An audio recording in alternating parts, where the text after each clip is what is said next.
আমার কাছে মনে হয় বিশ্বকাপ ফুটবলের ইতিহাসে এই প্রথম এই একটা কাহিনী ঘটতে যাইতেছে, যেখানে মুখোমুখি হওয়া দুটা দল ওরা চাবে ওরা যেন তাদের ম্যাচটা হেরে যায়। তো কাহিনী কি, আমি কথা বলতেছি গ্রুপ জে নিয়ে। তো গ্রুপ জে এর এখন ফার্স্ট পজিশন আছে আর্জেন্টিনা, সেকেন্ড পজিশন আছে অস্ট্রিয়া, আর থার্ড পজিশন আছে আলজেরিয়া।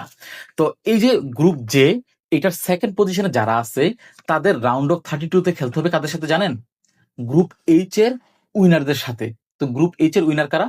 স্পেন।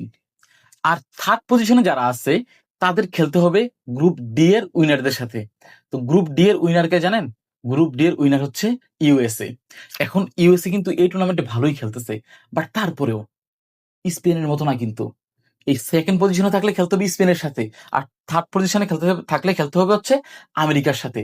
তো তাই হচ্ছে এই দুইটা দল চাইতেছে যে তারা যেন তাদের শেষ ম্যাচটা হেরে যায়। এখন অস্ট্রিয়া আছে সেকেন্ড পজিশনে, আর থার্ড পজিশনে আছে হচ্ছে আলজেরিয়া। তো যে কোনো একটা দল জিতে গেলে তারা সেকেন্ড পজিশনে চলে যাবে। তো এখন দুইটা দল চাবি কি যে ভাই থাক, আমার জিতা লাগবে না, আমি যেখানে আছে এইখানেই বলো। সরি, মানে আলজেরিয়া চাবে যে ভাই আমার জিতা লাগবে না, আমি যেখানে আছে এইখানে বলো, আমার ড্র করলে চলবে, আর হারলে তো আমি থার্ড পজিশনেই থাকবো। তো এইটা হচ্ছে এবারের বিশ্বকাপের একটা আশ্চর্যজনক কাহিনী।